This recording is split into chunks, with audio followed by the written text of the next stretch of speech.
the tide.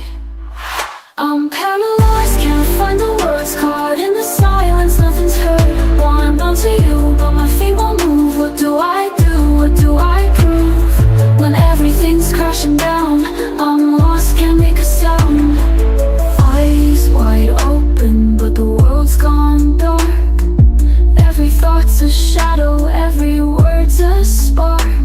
I'm trying not to be strong, but I'm breaking inside. Can't fix what's broken, can't turn back the tide. I'm paralyzed, can't find the words, caught in the silence, nothing's heard. Wanna bounce to you, but my feet won't move. What do I do? What do I prove? When everything's crashing down, I'm lost, can't make a sound. In the quiet, I'm screaming inside. In the dark, I'm searching for light, but I'm stuck in the middle, nowhere to go. Trying to be the strength you need, but I don't know. Buenas tardes. ¿Listos para escuchar la palabra de Dios? Muy bien, vamos a abrir la Biblia. ¿Trajo su Biblia? Si no, van a aparecer los textos ahí en la pantalla. Vamos a empezar con Proverbios 14:21. Mire, el tema que voy a tratar en esta ocasión es un tema que Dios comenzó a hablar a mi corazón algún tiempo atrás, por no decir algunos años atrás. Es un tema muy poco tratado dentro de las iglesias cristianas. Es un pecado que es parte de la vida cotidiana de todos los seres humanos, y los cristianos no estamos exentos de ese pecado. Pero es un pecado que tiene graves consecuencias, como todos, pero este en particular porque nos puede llevar al final a menospreciar a Dios. Y precisamente el tema se titula El pecado de menospreciar. Y vamos a leer Proverbios 14:21. Sígame ahí, por favor. Dice así: peca el que menosprecia a su prójimo, mas el que tiene misericordia de los pobres es bienaventurado. Aquí dice claramente que menospreciar a una persona hecha la imagen de Dios es un pecado. Es un pecado. Esta palabra menospreciar, en su etimología griega, significa considerar algo o a alguien como nada, restarle valor e importancia a algo o a alguien. La Biblia trata con alguien, o sea, con el prójimo, con el semejante. Esta actitud de menospreciar a otros es muy clara en la Biblia de que es un pecado. Menospreciar, según la palabra, tiene la idea de desfavorecer a alguien, así como de ignorarlo y no tenderle la mano, así como, pues este es un muerto de hambre, ¿no? O sea, ¿qué me importa lo que le pase, no? También tiene la idea de burlarse. Hay muchas maneras en que podemos burlarnos de las demás personas. Tiene la idea de tener a menos a alguien, mirar de lado, así como que, uy, pues no es ni digno que yo lo mire, ¿no? Así como de ladito. Tiene la idea también de deshonrar, de ridiculizar, de desairar, de ultrajar, maltratar, ofender, insultar, humillar, porque cuando alguien menosprecia a otro, lo está humillando y finalmente termina lastimando el corazón de la persona, o te lastiman o nos lastiman. Por consiguiente, menospreciar pues es un pecado que la verdad es muy común entre los seres humanos, este pecado. Si somos observadores, constantemente los seres humanos nos estamos menospreciando. Uno porque es rubio menosprecia al moreno o al negro, y el negro al rubio. Nos menospreciamos entre nosotros los seres humanos por el nivel social, hasta por el auto que traen, por la ropa que se viste, por el barrio donde vive. O sea, siempre hay esa actitud de menosprecio. Y muchas veces también menospreciamos a otros nada más por la simple apariencia, cuando la Biblia es clara de que Dios no mira lo de fuera, sino lo del corazón, lo de dentro. Y nosotros tenemos que aprender a tratar de comprender que el corazón es lo que vale en sí, no tanto la imagen externa. Y yo me he dado cuenta a través de los años que entre los cristianos este pecado está sumamente arraigado. En mi vida cristiana, como miembro de una congregación, así como ustedes antes de ser llamado al ministerio, yo no recuerdo haber escuchado, debe haber, por supuesto, ¿no? Pero no recuerdo haber escuchado un tema así específico acerca de menospreciar a otros, por lo que sea, ¿sí? Pero cuando Dios empezó a hablarme de esto, bueno, primero es obvio que el Señor quiere que el que va a enseñar, pues Dios quiere tratar el corazón, ¿no es cierto? Y lo fui asimilando y empecé a poner frenos, límites en este pecado que se nos ha colado y que ahora está, pero sí a flor de piel en la vida de muchos cristianos. Porque cuando menospreciamos a otros, en realidad estamos diciendo que somos mejores que ellos. Ese es en pocas palabras lo que estamos proyectando. Cuando menospreciamos a otros, en realidad nos estamos comparando con otros a quienes consideramos pues que valen menos o que no son dignos de tomarles en cuenta o son sin importancia. Y fíjense que Jesús trató mucho este punto, los apóstoles igual y la Biblia en general, como vamos a comprobarlo.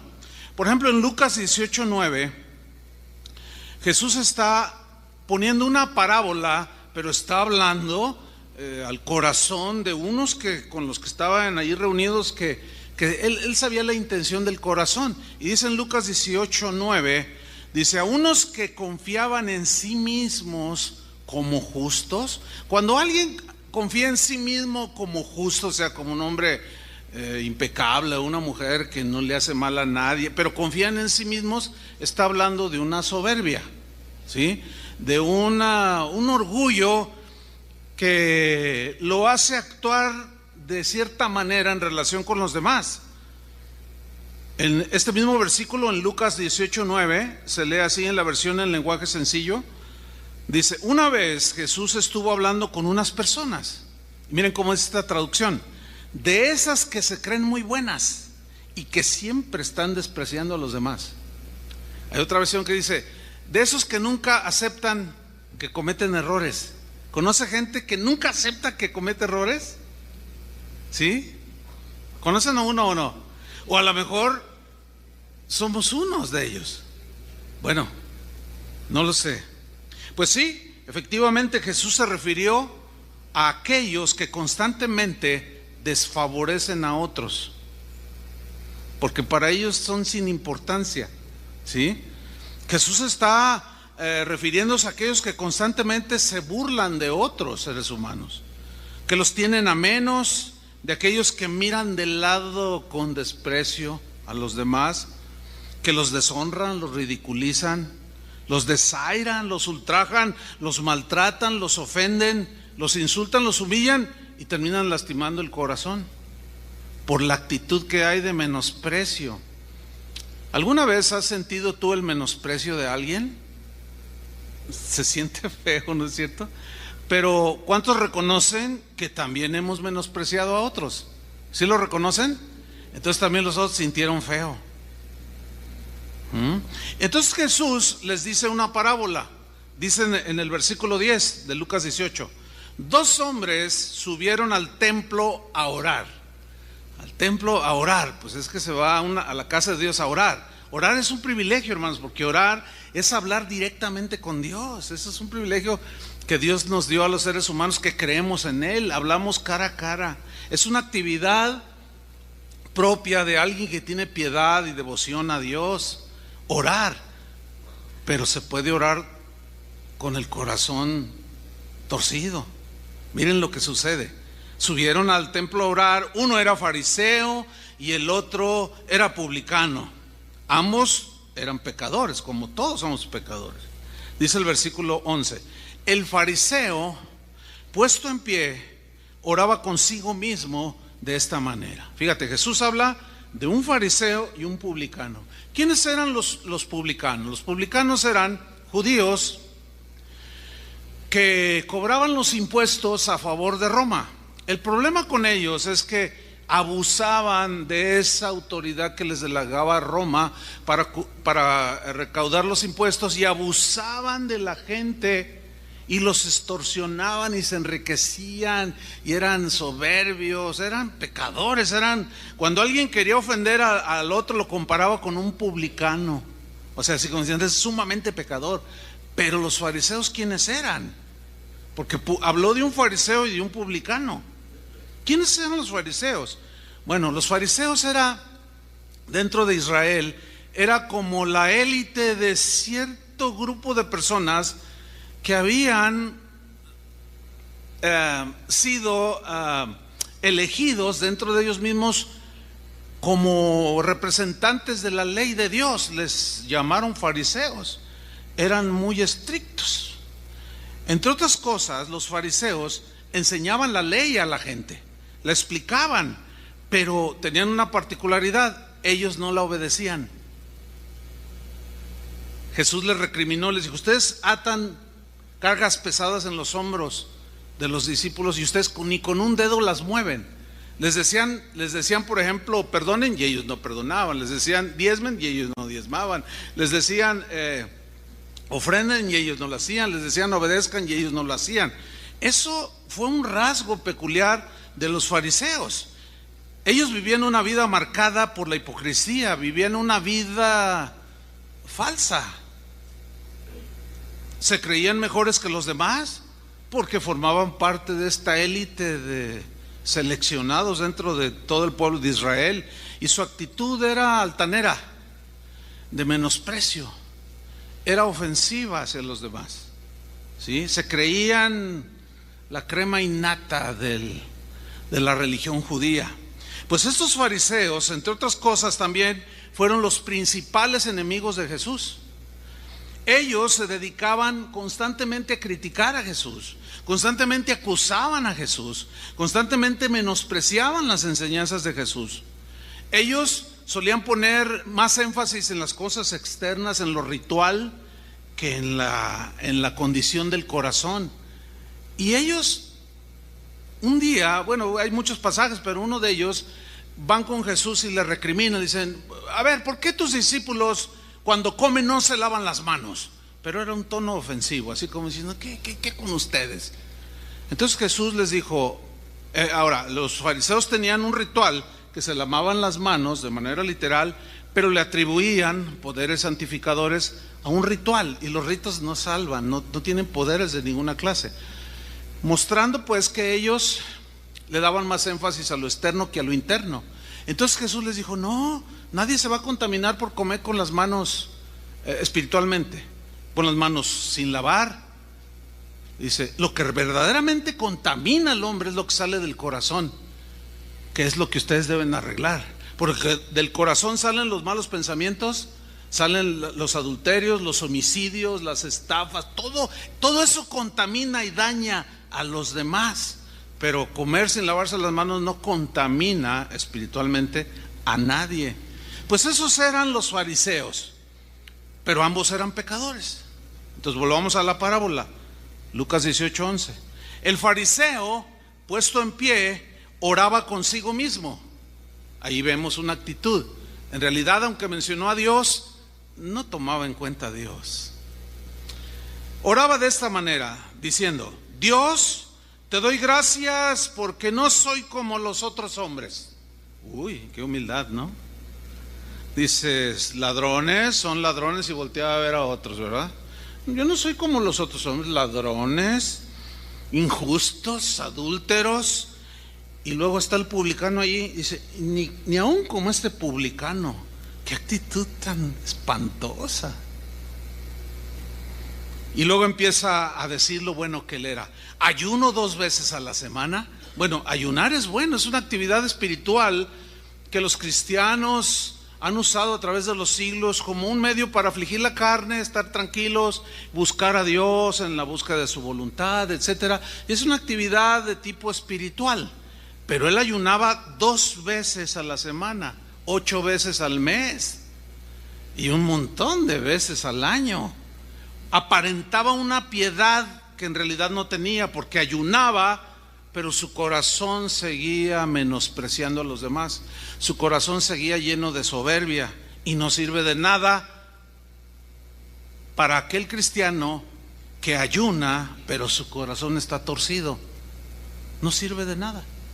Y luego sigue orando, entre comillas: doy diezmos de todo lo que gano. Uy, pues cualquiera diría, muchos pastores quisieran tener este fariseo como miembro de su iglesia, porque pues desgraciadamente no todos tienen este entendimiento o no quieren entenderlo, que la obra de Dios necesita el apoyo económico de todos. Y bueno, fíjate, doy diezmos de todo lo que gano, dice. Bueno, diezmar para apoyar la obra del Señor, pues es algo que Dios aprueba, que Dios recibe con agrado, siempre y cuando sea con el corazón correcto. ¿Por qué? Porque Dios ve el corazón. Pero este hombre quería aparentar una piedad que no tenía, nada más cosas externas, ayuno. Y un día les recriminó Jesús, le dijo: ustedes cuando, les enseñó a sus discípulos, ustedes cuando ayunen no sean como los fariseos, que son hipócritas, que demudan el rostro así como para mostrar a los hombres que ayunan, y ponen carita de tengo ganas de una birria de don aquí a la vuelta. Dice: no, ustedes cuando ayunen lávense, peínense, y no muestren a los hombres que ayunan, sino a Dios. Les está hablando del corazón. Y cuando den, dijo, háganlo, que no sepa su mano derecha lo que hace su izquierda. No sean como los fariseos, que tocan trompeta delante de todos para mostrar a los hombres que son muy generosos. O sea, dar es bueno, ayunar es bueno, orar es bueno, cuando se hace con el corazón correcto. ¿Me están siguiendo? Bueno, seguimos con la historia. Y aquí está este fariseo menospreciando a los demás. Versículo 13: más el publicano, que también era un pecador, estando lejos, no quería ni aún alzar los ojos al cielo. O sea, estaba mostrando una actitud por la posición de su cuerpo, estaba mostrando una actitud, sino que golpeaba el pecho, que era una costumbre judía que simbolizaba arrepentimiento, y se golpeaba el pecho diciendo: Dios, sé propicio a mí, dame tu perdón, soy pecador, reconozco que he pecado, que abuso de la gente, ayúdame. Y estaba allí confesando su pecado al Señor. Versículo 14, dice: os digo que o sea, el publicano que fue despreciado por el fariseo, os digo que descendió a su casa justificado antes que el otro. ¿Se acuerdan que Pablo dijo a los Romanos, capítulo 5, versículo 1, justificados pues por la fe, tenemos ¿qué? Paz para con Dios. Mire, este publicano llegó en una condición y se fue diferente, se fue con paz en su corazón. El fariseo llegó en una condición y se fue no solo en la misma condición, sino en la peor condición. ¿Por qué? Porque le siguió añadiendo pecado a su pecado. Nunca lo reconoció. Y el publicano se fue justificado y lleno de la paz del Señor. Pero luego hay algo muy importante que Jesús dice en el versículo 14: os digo que descendió a su casa justificado antes que el otro, porque cualquiera puede ser tú, aquel, yo, quien sea, que se enaltece por su actitud soberbia, de autosuficiencia, de no reconocimiento, que también falla, se enaltece: yo soy mejor que los demás, todos se equivocan menos yo. Cualquiera que se enaltece será humillado. ¿Por quién será humillado, hermanos? Díganlo fuerte: por Dios. Pero también dice: y el que se humilla, o sea, reconoce su condición pecaminosa, será enaltecido. ¿Quién lo va a enaltecer? Dios. En otras palabras, el que menosprecia a otros será menospreciado por Dios. Esa es la idea aquí. Como Santiago mismo lo expresa en Santiago 4:6. Pero Él da mayor gracia, dice. Por esto dice, Dios resiste a los soberbios, y el soberbio es sumamente despreciativo. Dios resiste a los soberbios y le da gracia, le da favor a los humildes. Ahora, el verbo resistir, Dios resiste, significa en el griego ponerse en contra. Entonces aquí, ¿cómo podemos leer? Que Dios se pone en contra de los soberbios, que menosprecian a los demás. Dios resiste, Dios está en contra. Es decir, en otras palabras, cuando nosotros, la soberbia nos lleva a despreciar a los demás, nos estamos volviendo enemigos de Dios, o estamos poniendo a Dios en contra nuestra. ¿Se están dando cuenta de la gravedad de este pecado? Es muy grave, hermanos. La verdad es que todos los que estamos aquí y todos los cristianos en general, de alguna manera, todos llevamos un fariseo dentro. Todos. Y fue precisamente eso, esa actitud que Dios no puede tolerar. Todos tenemos esas actitudes como las del fariseo.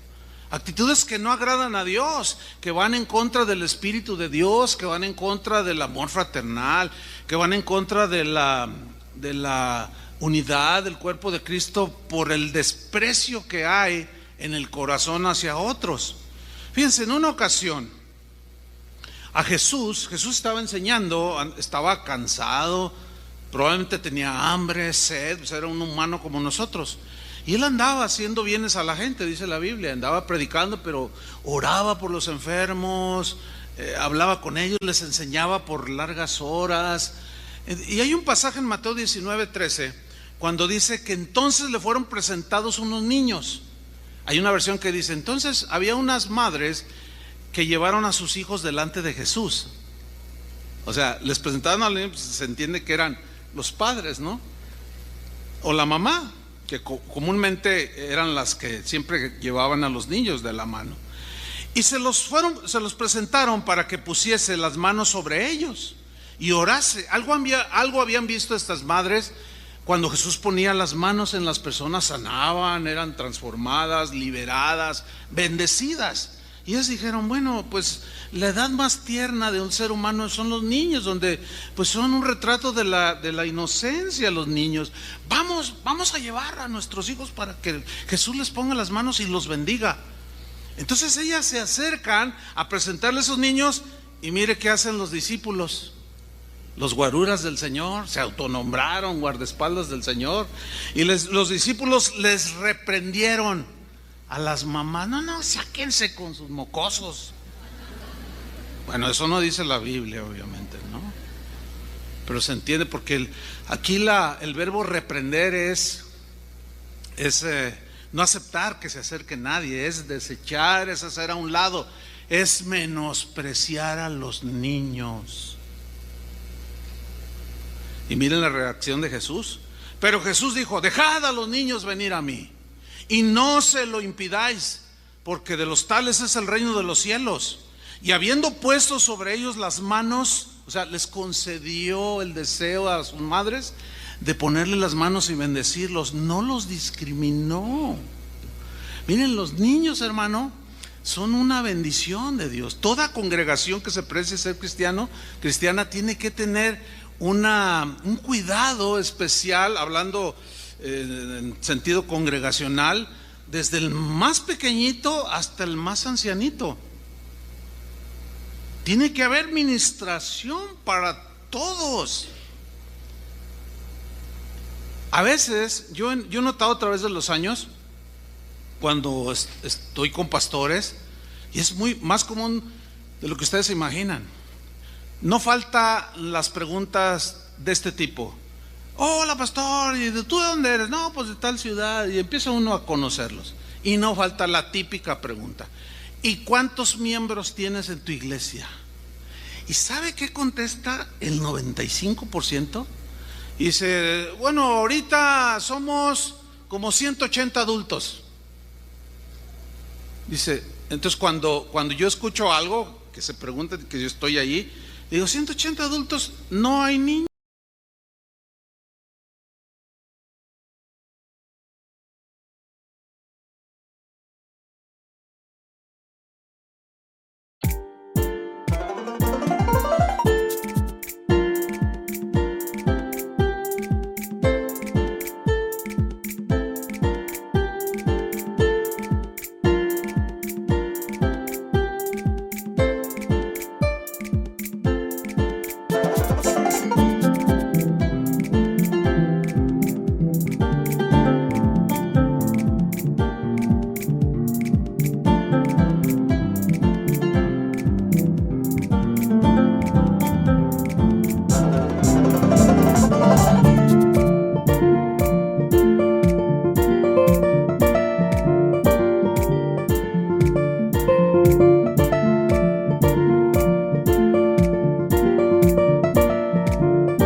Secrets that only we know. Feel the glow in your presence. Time moves slow. Touch my soul.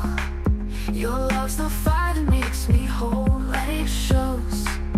Together, let our true selves unfold. Unhallowed, every whisper, all our story told. In your eyes, my heart's been sold.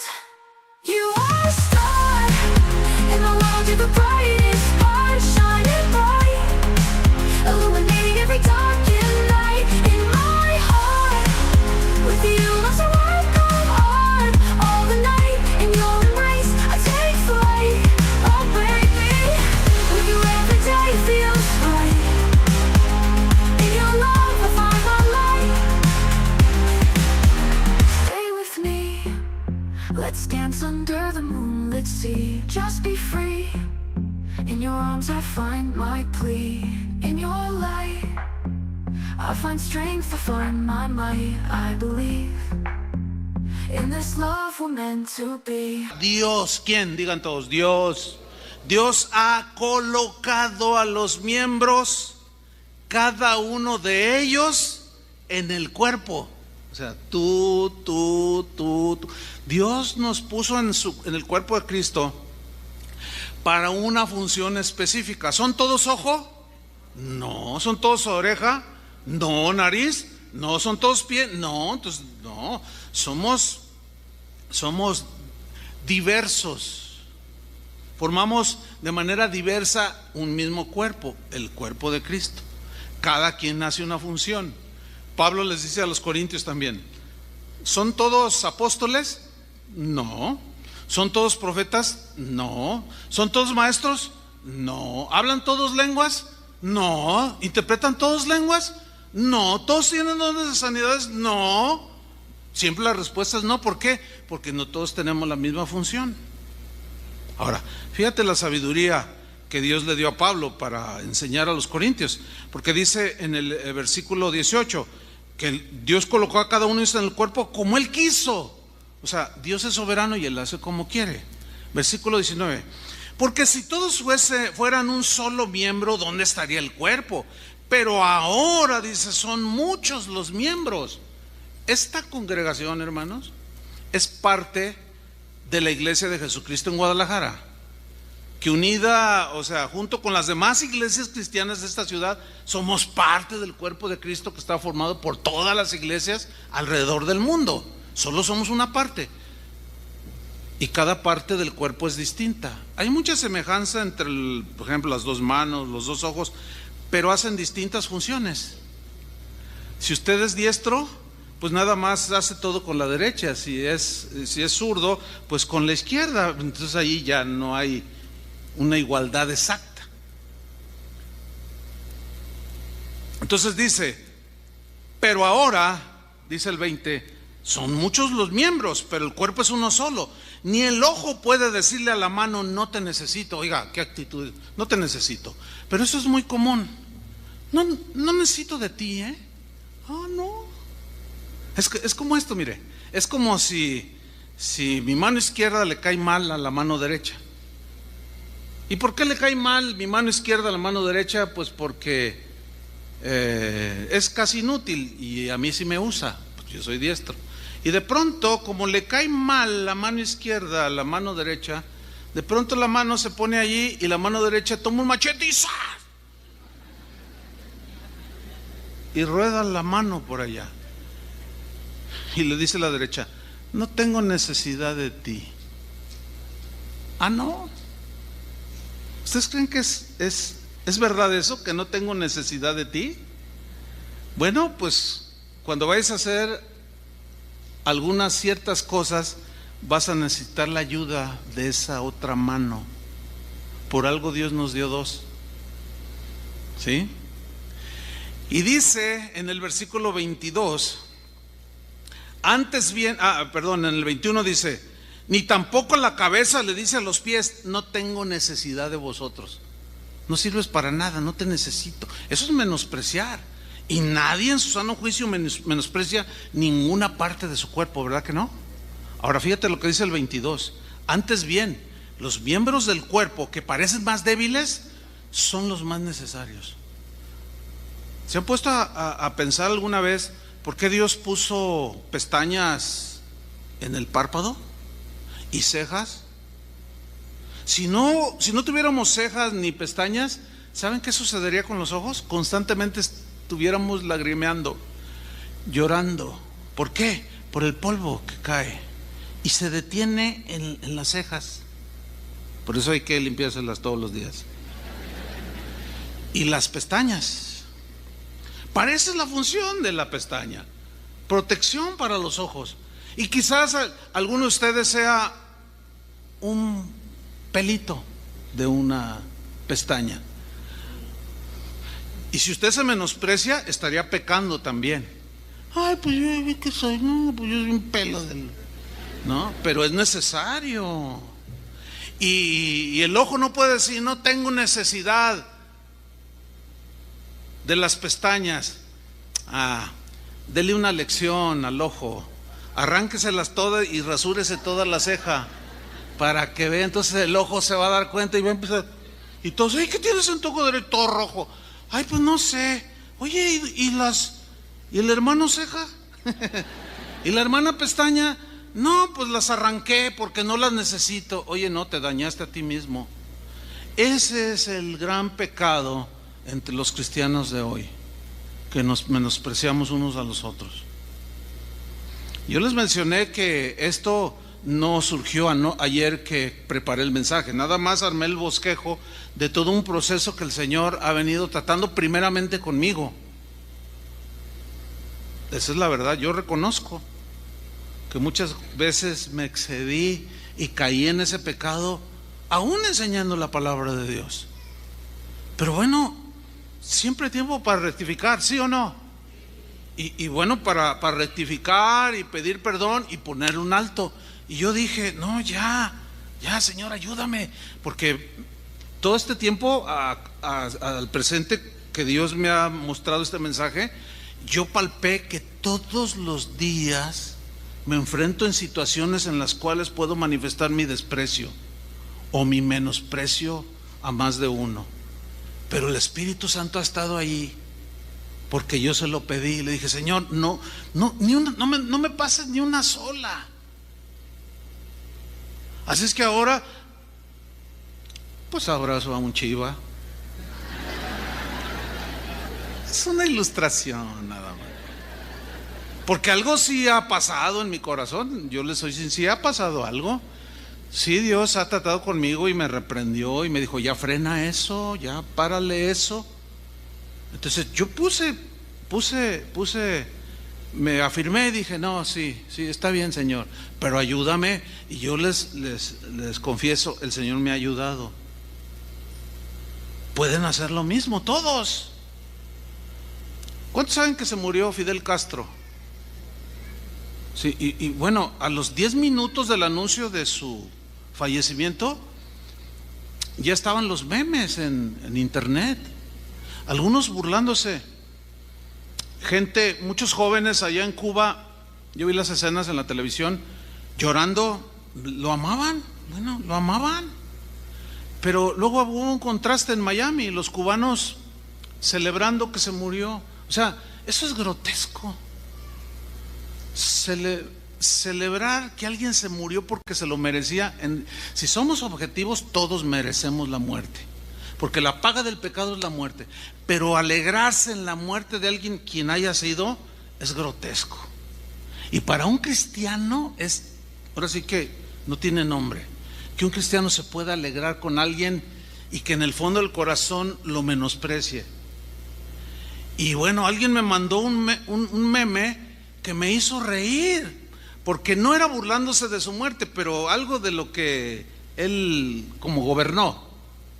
Tampoco lo quiero contar, pero cuando lo lees te produce risa, ¿no? Y me produjo risa. Entonces el que me lo mandó, yo me quedé así y dije: no, a ver, y le puse. Pero mira, yo aclaro, no me estoy burlando de la muerte de Fidel. No, o sea, porque la reacción primera fue como así. Pero viene el Espíritu, es lo que les estaba compartiendo. Dice: no, espérate, freno. ¿Me están entendiendo? Entonces yo le doy gracias a Dios porque el Espíritu está vivo en nuestro corazón. Los cristianos en Roma no eran distintos de los de Corinto, como no son distintos de nosotros. Y Pablo tuvo que intervenir para que dejaran de menospreciarse. Aquí el caso estaba involucrado en comidas que unos hacían, que otros no aceptaban, que eran ofrecidas a los ídolos, y uno que tenía más conocimiento decía: un ídolo no es nada, pero otros eran más débiles y se peleaban, se menospreciaban, se ofendían. Y Pablo, tratando de meter paz, escribió en Romanos capítulo 14 versículo 1 lo siguiente: recibid al débil en la fe. El débil en la fe no es el que no tiene fe en Dios, sino es aquel que es muy escrupuloso, muy extremoso en ciertos conceptos de tipo secundario. ¿Sí? Esos son los débiles en la fe. Dice: reciban al débil en la fe, pero no para contender, no para discutir. ¿Sobre qué? Opiniones. ¿Qué son opiniones? Es lo que tú piensas de cierto tema. Este viernes pasado, que tenemos reunión de pastores, uno me comentaba, dice: ay, pastor, fíjate que pues me junté con unos pastores, con mis líderes ahí en la congregación Casa de Oración que estoy pastoreando, y tomamos esta decisión, una decisión, o sea, intrascendente, porque tenía que ver con la pintura, el color del auditorio. Entonces dice que un hermano, ya que les dijeron: hermanos, pues miren, vamos a recoger una ofrenda, vamos a pintar de este color, y que al final un hermano llegó bien: estoy ofendido con usted, pastor. Ay, ¿por qué, hermano? ¿Qué pasó? Dice: ¿por qué no nos tomaron en cuenta nuestra opinión? A mí no me gusta ese color. Uy, imagínense pedirle opinión a todo mundo sobre el color. No, un agarre, una batalla campal allí, porque en gustos, dice la Biblia, se rompen O sea, no, o sea, fíjense cómo en cosas intrascendentes totalmente se pelean, se disgustan, se ofende la gente.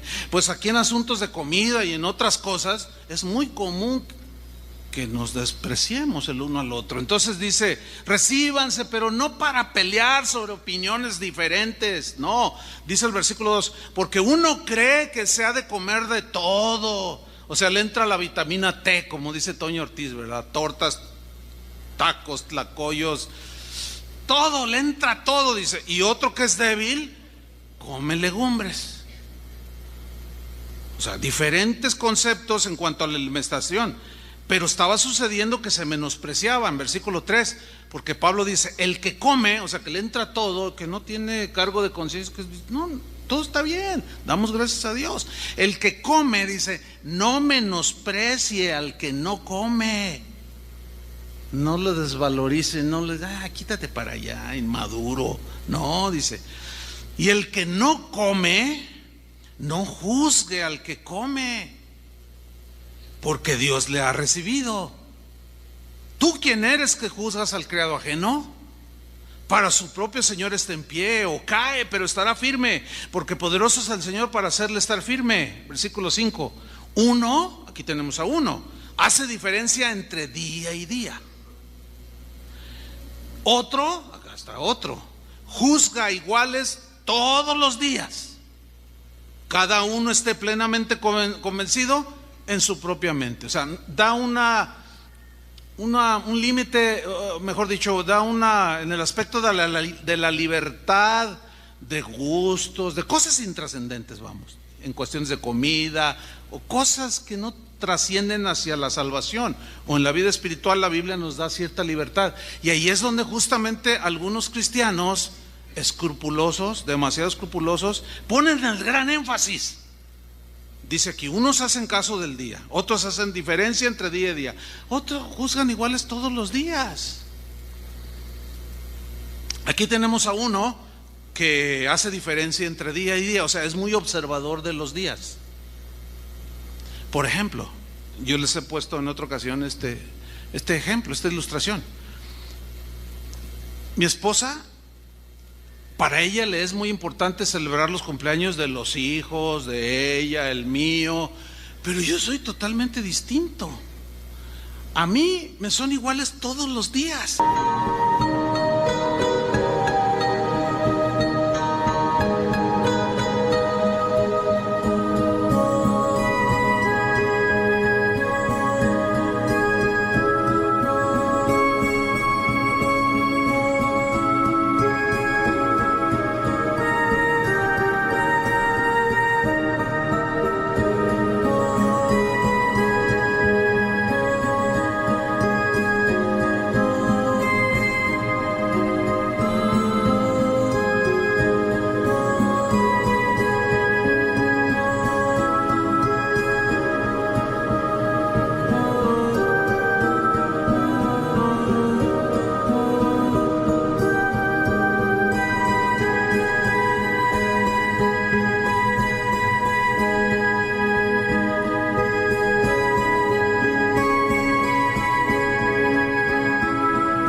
Yo, créanme hermanos, el día de mi cumpleaños despierto y ni por aquí, ni tampoco espero una fiesta. Bueno, tan así que cuando Casa de Oración cumple aniversario, se me olvida. Pero hay iglesias que dicen, no, nosotros celebramos nuestro cumpleaños cada año, 10 años de nuestra iglesia. Nosotros ya tenemos 34, creo que el último que celebramos fue cuando cumplimos 15 años. Sí, ¿verdad? Fíjate nomás, casi 20. Un pastel que estaba allí con el logo de Casa de Oración. El problema es que cuando nos casamos, mi esposa y yo empecé a ver que mi actitud generaba problemas. ¿Por qué? Porque llegó el primer aniversario de bodas y se me olvidó. Porque para mí todos los días son iguales. Todos los días trato de demostrarle a mi esposa con actitudes, le digo cosas bonitas, aprecio su comida. Y pues, para mí son iguales todos los días. pero para ella no, porque ella su concepto es, no, hay que reunirnos la familia, cuando cumplen los años los hijos, nuestro aniversario, que salimos unos días para pasearnos, qué sé yo, pero yo soy diferente.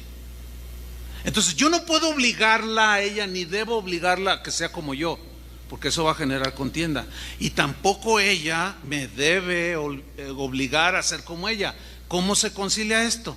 Se concilia por medio del amor, el afecto fraternal. Entonces, bueno, para evitar eso, yo tuve que grabarme muy bien y poner el calendario, ¿entiende? Y sigo usando mi anillo que me puse por primera vez hace 38 años, lo sigo usando. Entonces, yo veo ahí el calendario y cuando los compromisos que tengo cuando salgo fuera de la ciudad, siempre veo, ¿y cuándo es el cumpleaños de mi mamá, etcétera, etcétera? Para no violentarlo y alegrar el corazón de mi esposa. Y mire, santa paz. ¿Sí? Pero, mire, ya viene diciembre y sus posadas. Y ay, hermanos, es un agarre entre cristianos. Hay quienes les gusta hacer una celebración, pero hay otros que dicen, es del diablo. Ese es Satanás, el demonio. Dicen, pero otros dicen, no, ¿cuál demonio? Entonces, unos hacen diferencia, a otros les parecen iguales todos los días, pero empieza el pleito, hermanos. Y se empieza uno a recibir correos. ¿Cómo es posible, pastor, que usted, casa de oración, sana doctrina, tenga esas campanas colgando? Son del diablo esas campanas. Nunca les contestamos para no crear controversia, que tienen que ver unas campanas de adorno. Sin embargo, hay quien hace diferencia entre día y día y otros son iguales todos los días. Y empieza la discusión. A ver, dígame dónde dice que se debe celebrar el nacimiento de Jesús. Entonces el otro, si quiere pelear, le va a decir, dime dónde dice que no. Pues ninguno de los se traba ahí. Es como en los juegos esos, ¿verdad? Que se traba y ya se trabó, ya hay que empezar de nuevo. Pero insisten algunos, ¿verdad? No, pero es que el origen de la Navidad, y te dan la explicación. No, sí, la conozco el argumento, conozco todo eso, pero mira, pues el 25 es un día que hasta de asueto es. Paganos y no paganos, hasta ateos descansan el 25. Entonces es un día de la familia, y pues si se reúnen, no, pero que el diablo, que no sé qué, y ese viejo gordo rojo. Uy, y esas luces del diablo, que no sé qué. Una familia de aquí me dijo, ay, hermano, fíjese que a nosotros sí nos gusta, nos gusta el ambiente ahí en la casa, así navideño, y pues allí ponemos lucecitas allí, que adornan un espacio. Y un día tenemos unos amigos aquí en la iglesia, que se oyó que cerraron un auto, y yo me asomé y dice, ay, mira quién viene. Y son esos hermanos débiles en la fe, escrupulosos, pues, que todo es del diablo, ¿verdad? Entonces dice, ay, dice, mi esposo corre y apaga las luces. Entonces ya llega, ¿no? Y pásenle, y todo en santa paz, y ya allí se tomaron un ponchecito y toda la cosa, y también el ponche lo miraban así como de época navideña, así como que, oye, ¿no tienes un té mejor? No, es que se llegan a extremos que luego se empiezan a menospreciar a otros. Y cuando ya se fueron, dice que le dijo, no, se me hace que eres hipócrita, viejito. ¿Por qué no soy hipócrita? Porque fue por amor a ellos, para evitar la contienda. Si para ellos los focos son del diablo, mira, si medimos con el mismo criterio, ¿qué vamos a hacer con estos focos? ¿Cuál es la diferencia entre estos focos en enero, en febrero o en diciembre? Yo tengo incluso una serie de esas de focos navideños todo el año prendidos, pero para evitar la contienda tiene uno que ceder. Eso es andar conforme al amor, que más abajo Pablo lo explica. En otra ocasión, en estas temporadas, hará unos 8 años, se me acercó un hermano con sus hijos, 3 pequeñitos, 2 niños y una niña. Y luego, oye, pastor, yo quiero hablar con usted. Y venía así, yo quiero hablar con usted. Y cuando le hizo así, yo dije, ay, este viene medio picudo, ¿no? No, a tus órdenes, hermano. Y dice, yo no estoy de acuerdo con eso de la Navidad. Eso es de Belcebú, eso es del diablo, es Satanás, haciendo todo lo que quiere en esos días. Y además Jesús no nació el 25, sí sabía, ¿no? Sí, pero tranquilo, sí sé que no nació el 25, ni el 24, ni el 12. ¿Qué importa el día? Lo que importa es que nació. Bueno, sí, pero ¿cómo es posible que mire esa flor Nochebuena? Pues esa flor Nochebuena. Uy, no, pues si vieran mi casa, acabo de aprovechar, porque yo conozco un lugar donde en noviembre las sacan ya a la venta y unas Nochebuenas, pero mire así. Baratísimas que las dan. Nada más que ahorita ya no le digo porque ya volaron todas. Pero usted si ahorita entra a mi casa, tapiz, compré 40. No, pues a mí se me hace preciosa esa flor. Pero como la asocian con un día del diablo, por eso no los invito a mi casa. Pero está llena de flores además Dios las hizo, ¿no? Bueno, entonces estaba ahí el hermano muy, hasta se le botaba una vena aquí, estaba muy furioso. Entonces dicen, ay, eso de los regalos, que no sé qué. Y estaba el hermano ahí discutiendo. Entonces uno de sus hijos le dice, papá, yo quiero un regalito, le dice, en Navidad. Y estaban ahí los niños y yo me acerqué y le dije, dales para que compren algo, te quiero decir algo que no escuchen. Y ya les dio y se salieron por ahí y se fueron a comprar.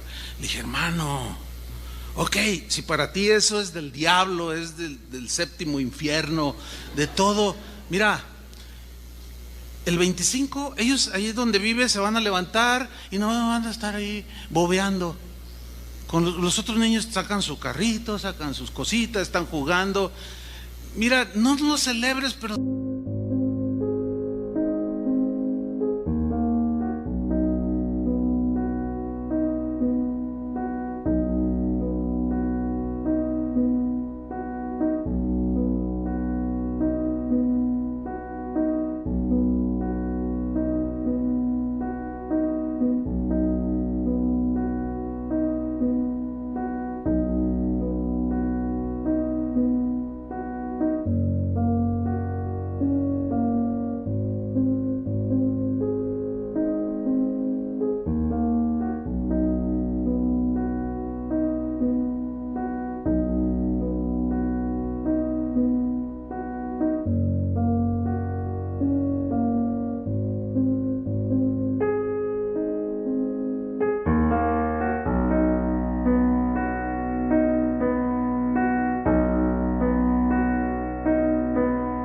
Dales un regalito.